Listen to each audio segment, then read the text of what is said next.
Bismillahirrahmanirrahim. Assalamualaikum warahmatullahi wabarakatuh.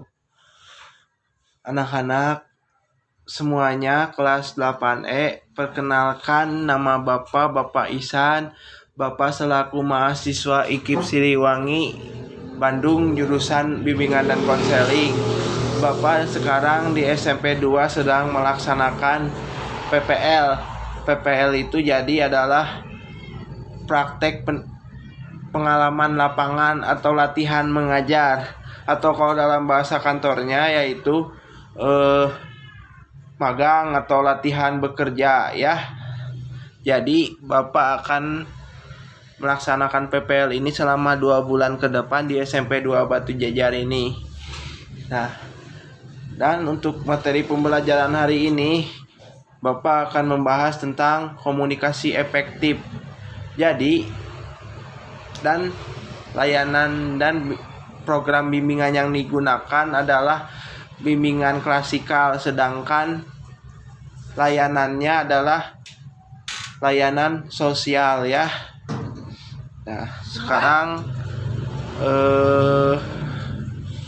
Bapak langsung ke materinya ya, yaitu pengertian komunikasi efektif.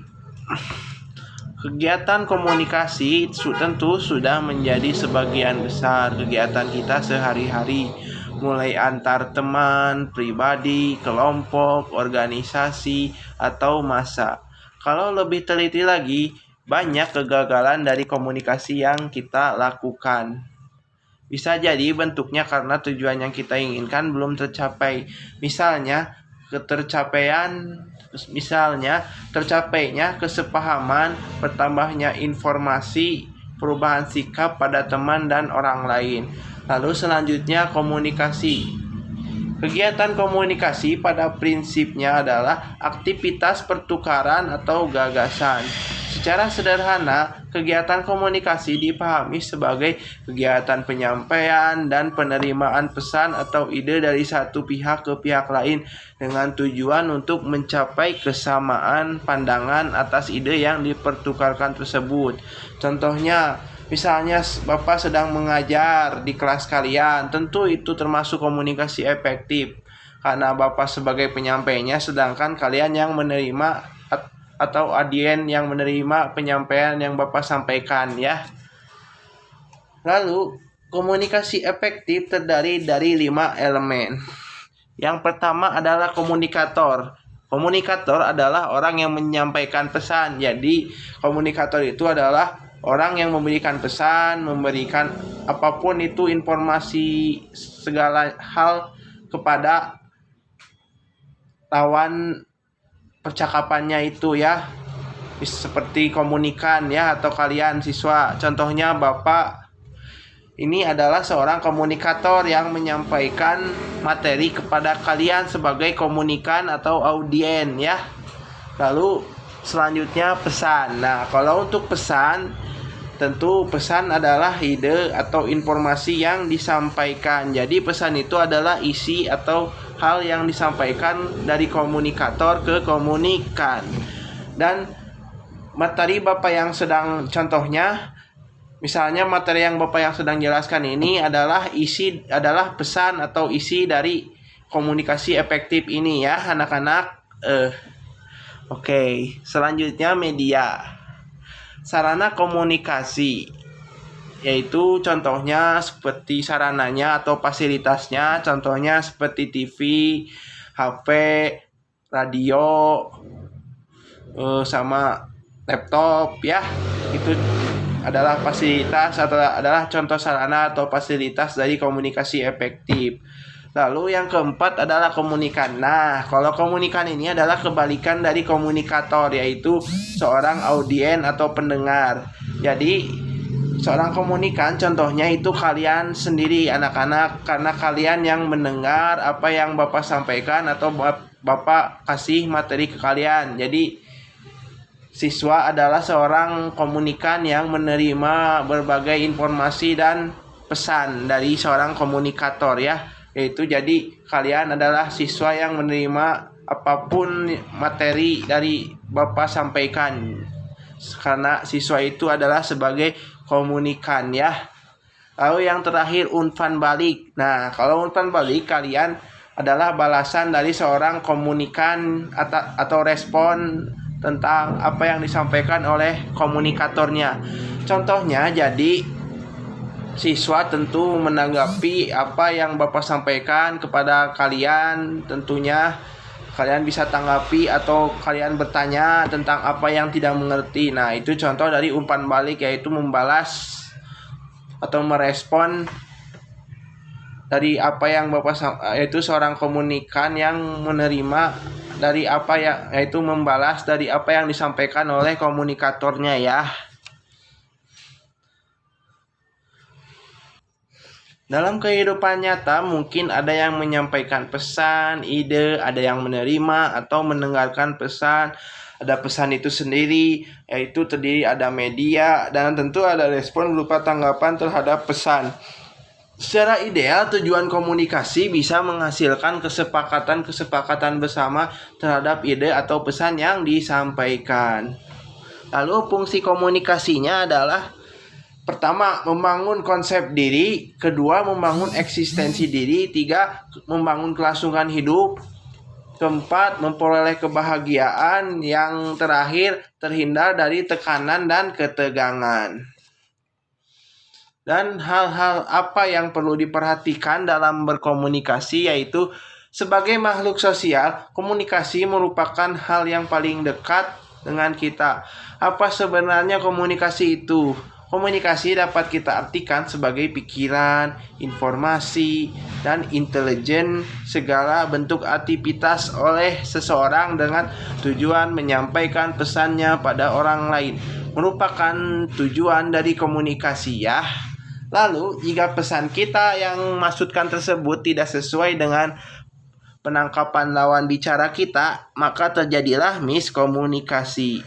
Sebuah komunikasi efektif membutuhkan kejernihan pesan, kelengkapan pesan, ekspresi wajah, kontak mata, postur tubuh, dan penampilan fisik secara eksternal. Tentu di era modern ini mungkin nampak tolol melihat seseorang berusaha menciptakan kesadaran berkomunikasi.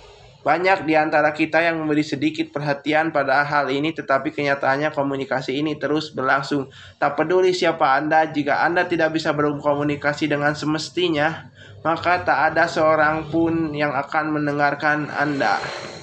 Jadi komunikasi merupakan sebuah aset penting sebagai tambahan untuk kepribadian kita. Lalu bagaimana kita membangun sebuah komunikasi efektif tersebut? Berikut beberapa hal yang sebaiknya jadi pertimbangan untuk dikembangkan.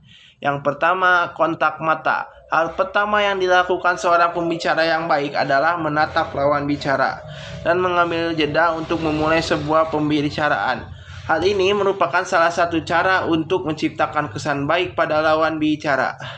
Usahakan mempertahankan kontak mata sepanjang pembicaraan agar lawan bicara Anda tak merasa terabaikan ya anak-anak. Lalu ekspresi wajah. Tentu ekspresi wajah harus diperhatikan karena wajah merupakan cermin kepribadian individual. Ekspresi wajah mengungkapkan pikiran yang sedang melintas pada diri seseorang. Sebagai contoh, sebuah senyum mengungkap keramah tamahan dan kasih sayang, mengangkat alis mata, menunjukkan ekspresi heran, mengernyitkan dahi, menyampaikan ketakutan dan kegelisahan. Semua emosi dan berbagai macam tingkah manusia diekspresikan dalam emosi yang berbeda tergambar di wajah. Jadi saat melakukan komunikasi, tunjukkan ekspresi bahwa Anda tertarik dengan bahan pembicaraan.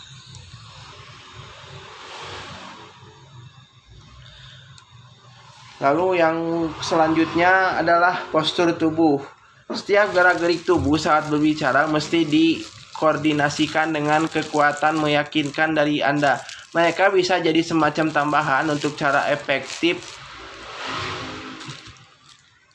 yang dapat ditangkap secara visual daripada secara verbal.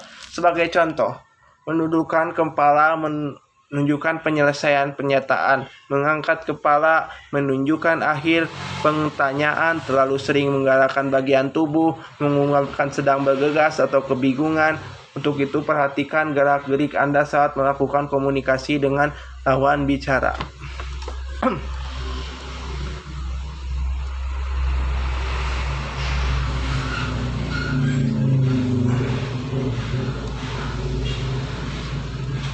Lalu yang selanjutnya,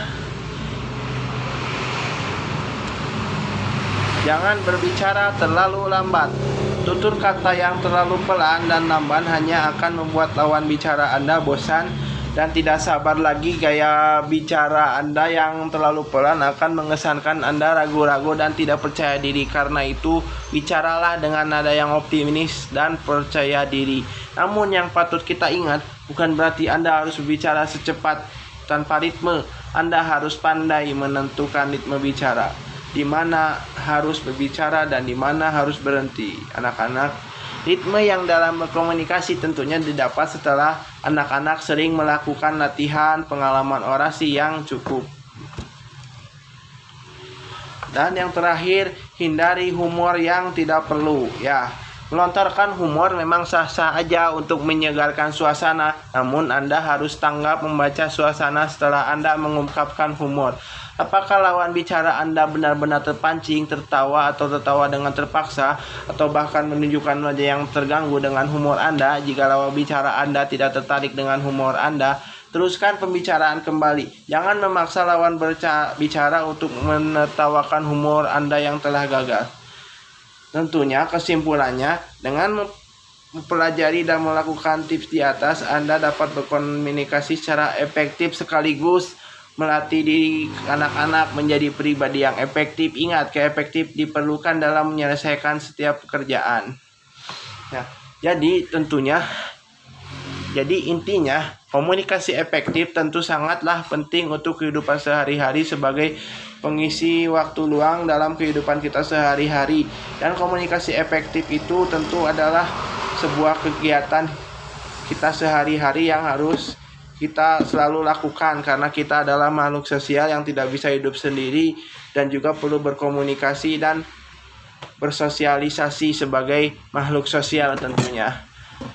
Mungkin segitu saja pembahasan materi tentang komunikasi efektif dari Bapak selaku guru PPL yang sedang latihan mengajar di SMP 2 Batu Jajar. Dan anak-anak, mohon maaf apabila ada tutur kata atau kesalahan kata dari Bapak. Walillahi taufik wal hidayah. Wassalamualaikum warahmatullahi wabarakatuh.